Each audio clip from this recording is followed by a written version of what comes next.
కేంద్ర మంత్రి ప్రహ్లాద్ జోషి ప్రస్తుతం దేశవ్యాప్తంగా చర్చనీయాంశంగా మారారు. కేంద్ర విద్యాశాఖ మంత్రి ధర్మేంద్ర ప్రధాన్ రాజీనామా అనంతరం ఆ శాఖ బాధ్యతలను ప్రహ్లాద్ జోషి చేపట్టనున్నారు. ఇప్పటికే ప్రహ్లాద్ జోషి చూస్తున్న శాఖలతో పాటు అదనంగా విద్యాశాఖ బాధ్యతలను కూడా ఆయన నిర్వర్తించనున్నారు. ఈ క్రమంలోనే ప్రహ్లాద్ జోషి బ్యాక్గ్రౌండ్, ఇతర వివరాలను ఇప్పుడు తెలుసుకుందాం.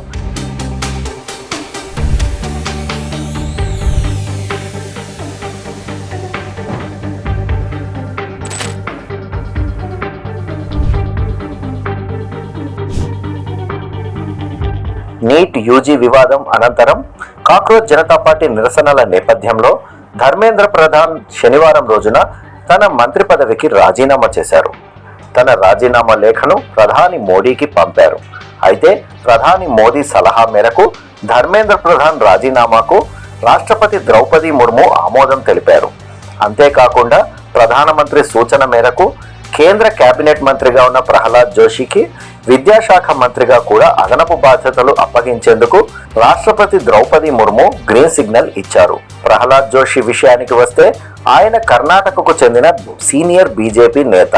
ఆయన 1962 నవంబర్ 27న కర్ణాటకలోని బీజాపూర్, ప్రస్తుతం విజయపురాలో జన్మించారు. ప్రహ్లాద్ జోషి హుబ్లీలోని రైల్వే స్కూల్, న్యూ ఇంగ్లీష్ స్కూల్లో తన పాఠశాల విద్యను పూర్తి చేశారు. ఆ తర్వాత హుబ్లీలోని శ్రీ కరసిద్ధేశ్వర ఆర్ట్స్ కాలేజీ నుంచి పట్టభద్రులయ్యారు. ప్రహ్లాద్ జోషి విద్యార్థి జీవితం నుంచే రాష్ట్రీయ స్వయం సేవక్ సంఘ్తో అనుబంధం కలిగి ఉన్నారు. ఆర్ఎస్ఎస్ శిక్షణా శిబిరాలకు హాజరయ్యారు. పూర్తి స్థాయి రాజకీయాల్లోకి ప్రవేశించడానికి ముందు ఆయన పారిశ్రామికవేత్తగా కొనసాగారు. హుబ్లీలోని వివాదాస్పద స్థలంలో భారత జాతీయ జెండాను ఎగరవేసేందుకు అనుమతి కోరుతూ జరిగిన 1992 నాటి ఈద్గా మైదాన్ ఉద్యమం సమయంలో ప్రహ్లాద్ జోషి మొదటిసారిగా ప్రజల దృష్టిని ఆకర్షించారు. అంతేకాకుండా ఆయన కాశ్మీర్ రక్షణ ఉద్యమంకు నాయకత్వం వహించి కర్ణాటకలో తన రాజకీయ స్థాయిని బలోపేతం చేసుకున్నారు.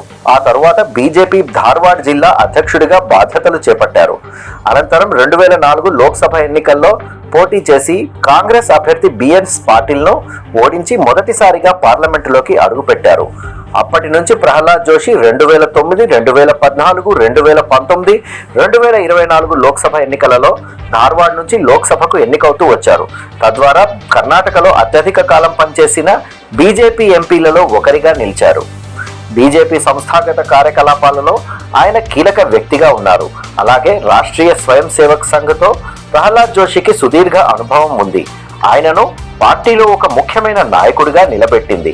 2019 నుంచి 2024 మధ్యకాలంలో ప్రధాని నరేంద్ర మోడీ కేబినెట్లో పార్లమెంటు వ్యవహారాల శాఖ మంత్రిగా, గనుల శాఖ మంత్రిగా కూడా సేవలు అందించారు. ప్రహ్లాద్ జోషి ప్రస్తుతం కేంద్ర ప్రభుత్వంలో వినియోగదారుల వ్యవహారాలు, ఆహారం, ప్రజా పంపిణీ శాఖల బాధ్యతలను నిర్వర్తిస్తున్నారు. అంతేకాకుండా నూతన పునరుత్పాదక ఇంధన శాఖ బాధ్యతలు చూసుకుంటున్నారు. అలాగే ఆయన ఇంటర్నేషనల్ సోలార్ అలయన్స్ అధ్యక్షుడిగా కూడా బాధ్యతలు నిర్వర్తిస్తున్నారు.